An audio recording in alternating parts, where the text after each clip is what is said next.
भरतपुर में mining mafia के खिलाफ सर्व समाज लामबंद है। अवैध माइनिंग के खिलाफ 24 जनवरी को महापंचायत की तैयारी है। आपको बता दें कि वैर के भोडा गांव में दर्जनों गांवों के सर्व समाजों के पंच पटेल अब एकजुट होंगे। माइनिंग माफिया की गैर कानूनी गतिविधियों के खिलाफ ग्रामीणों में खासा आक्रोश है।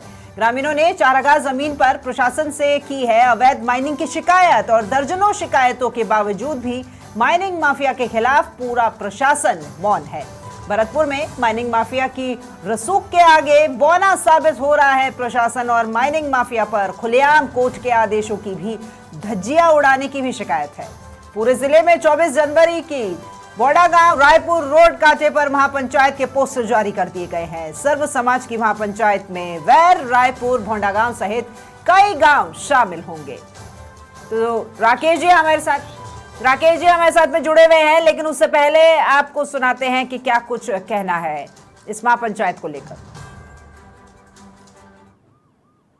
जिस प्रकार से बड़ी संख्या में पुलिस बल यहाँ पर इनको खदेड़ने के लिए आया था, जबकि ये शांतिपूर्ण तरीके से बैठे हुए हैं, मैं इसकी घोर निंदा करता हूँ। प्रशासन को इस तरह से बुजुर्गों को, किसानों को, सोते हुए किसानों को परेशान करने का कोई अधिकार नहीं बनता। हाँ, अगर ये किसी तरह की कोई कानून हाथ में लेते, कोई तोड़फोड़ करते, तो प्रशासन को आना चाहिए। तो मैं प्रशासन से और सरकार से ये निवेदन करता हूँ कि आप आंदोलनकारियों का इस प्रकार से क्रूरतापूर्वक, आक्रामकता से आंदोलन को कुचलने का प्रयास ना करें। और ये अपने ही भाई हैं, सरकार को बनाने वाले हम ही लोग हैं, ये किसान लोग हैं, इन्होंने सरकार बनाई है। इनकी मांग को बैठकर सुने, इनसे वार्ता करें और जो इनकी ज़रूरी और जायज़ मांगे हैं उन पर अमल करना चाहिए। तो राकेश जी हमारे साथ में फोन लाइन पर जुड़े हुए हैं। राकेश जी देखिए, अब ये कोई भी दिक्कत होती है तो गांव में पंचायत बैठाई जाती है, लेकिन यहाँ तो दिक्कत एक नहीं, आसपास के कई गांवों में है, इसलिए अब महापंचायत की तैयारी हो रही है। बिल्कुल, देखिए भरतपुर चूंकि मुख्यमंत्री का गृह जिला है, लेकिन वहां पर माइनिंग विभाग, वन विभाग और अन्य विभागों के जो जिम्मेदार अधिकारी हैं, जिस तरीके का रवैया उन्होंने अपना रखा है, उससे अब प्रशासन और आमजन आमने सामने की जंग की एक संभावना वहां पर बनती जा रही है, क्योंकि लोगों में जबरदस्त नाराजगी है। माइनिंग माफिया का जो प्रभाव इस पूरे इलाके में जिस तेजी से बढ़ता जा रहा है, निरंकुश होता जा रहा है, उसको लेकर जो ग्रामीण लोग हैं वो ये महापंचायत आयोजित कर रहे हैं। इसके जो पोस्टर हैं पूरे भरतपुर जिले में लगभग सभी गांवों में लगा दिए गए हैं और बहुत तेजी से सोशल मीडिया के जरिए भी इनको वायरल किया जा रहा है। तो निश्चित तौर पर ये चूंकि रसूखदार जो माइनिंग माफिया है, इसको लेकर के स्थानीय लोगों ने पहले प्रशासन को भी जानकारी दी और प्रशासन के साथ साथ उन्होंने बाकायदा बैठ करके बातचीत की। उन्होंने मुख्यमंत्री से भी अपील की थी कि जो प्रशासनिक अधिकारी हैं वो कहीं ना कहीं बड़ी लापरवाही कर रहे हैं और उसका बड़ा खामियाजा वहां की लोकल जो आबादी है उसको उठाना पड़ रहा है। अब चूंकि प्रशासन के अधिकारियों ने इस मामले को गंभीरता से नहीं लिया है, तो 24 तारीख को ये महापंचायत कॉल की गई है सर्व समाज की, जिसमें सभी समाजों के लोग और वहां पहुंचेंगे। तो निश्चित तौर पर जो कुछ विभागों की लापरवाही है, कुछ अधिकारियों की लापरवाही है, वो वहां की पुलिस और कानून व्यवस्था के लिए चुनौती बन सकती है, क्योंकि जिस तेजी से ये जो महापंचायत के लिए लोग आपस में एक दूसरे से मेल मिलाप बढ़ा रहे हैं और सोशल मीडिया पर जो वायरल हो रहा है, ये वहां सिस्टम के लिए एक बड़ी चुनौती बन सकता है। 24 तारीख को महापंचायत है और जो माइनिंग माफिया है उस पर शिकंजा कसने की मांग की जा रही है, लेकिन माइनिंग माफिया, हम लगातार इस मामले को उठाते रहे कि भरतपुर में अब बहुत तेजी से और निरंकुश प्रकार वहां सिस्टम जो है कहीं ना कहीं इस पर अंकुश लगाने में नाकाम नजर आ रहा है। उसी नाकामी के विरोध में आमजन में आक्रोश उभरता हुआ दिख रहा है। ठीक है राकेश जी, देखिए मुख्यमंत्री भजनलाल शर्मा की बात हुई है, उनका गृह जिला है ये, लेकिन साथ ही साथ गृह मंत्री भी यहीं पास के ही क्षेत्र से आते हैं। मैं बात कर रही हूँ जवाहर सिंह बेड़म की। आपको ध्यान हो जब यहाँ पर गौ तस्करी के खिलाफ काफी सख्त कार्रवाइयां हुई थी, उस बीच में जब यहाँ भरतपुर पहुंचे थे गृह मंत्री जवाहर सिंह बेड़म, तो उन्होंने एक स्टेटमेंट दिया था कि कोई गाय की पूंछ का बाल भी नहीं उखाड़ सकता है, यहाँ पर इस तरह के कानून होंगे। तो जब इस तरह की कार्रवाई उन चीजों को लेकर के है, तो ये माइनिंग तो बहुत बड़ा सवाल है, यहाँ तो प्रकृति के साथ में छेड़छाड़ हो रही है।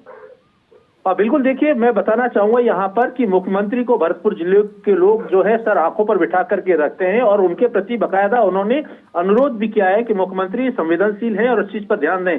लेकिन गृह मंत्री जवाहर सिंह बेडम भी वहीं से आते हैं और जो माइनिंग माफिया है वो बेहद रसूखदार है। ऐसे में गृह मंत्री जो है अपना जिला है खुद का उनका, वहां पर कानून व्यवस्था को किस तरीके से बनाए रखते हैं।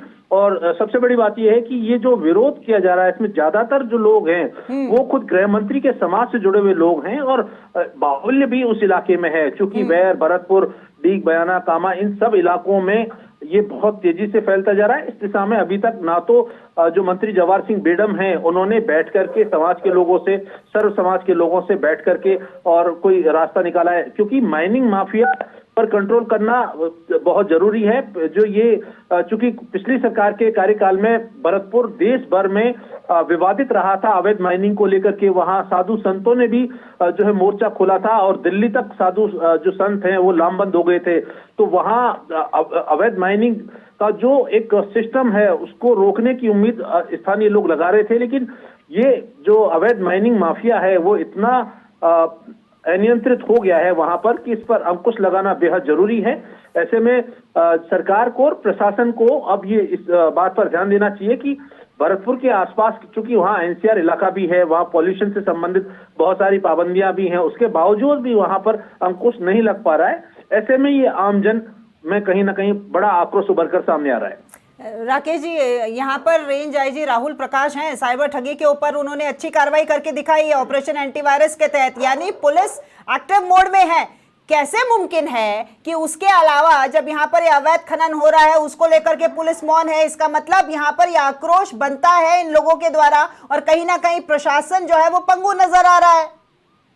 बिल्कुल देखिए, आईजी राहुल प्रकाश बेहद साफ और बेदाग छवि के हैं और उनकी कार्यशैली बहुत अच्छी मानी जाती है और उन्होंने लगातार वहां पर अपराधों को नियंत्रित करने के प्रयास भी किए हैं। लेकिन अब ये पुलिस की कहीं कोई लापरवाही या फेलियर नहीं है, ये फेलियर है उन विभागों का जिनके ऊपर अवैध माइनिंग पर अंकुश लगाने की जिम्मेदारी है, खासतौर पर माइनिंग विभाग और वन विभाग या दूसरे ऐसे विभाग, ट्रांसपोर्ट विभाग, जिनको इस जो माइनिंग, अवैध माइनिंग हो रही है या वहां पर किसी ने अतिक्रमण किया है उसको इंक्रोचमेंट को हटाना है, वन विभाग की जमीन हो या चरागाह की जमीन हो, तो माइनिंग माफिया ने चारों तरफ जो पैर पसारे हैं, तो संबंधित विभागों को इसकी शिकायत की गई है।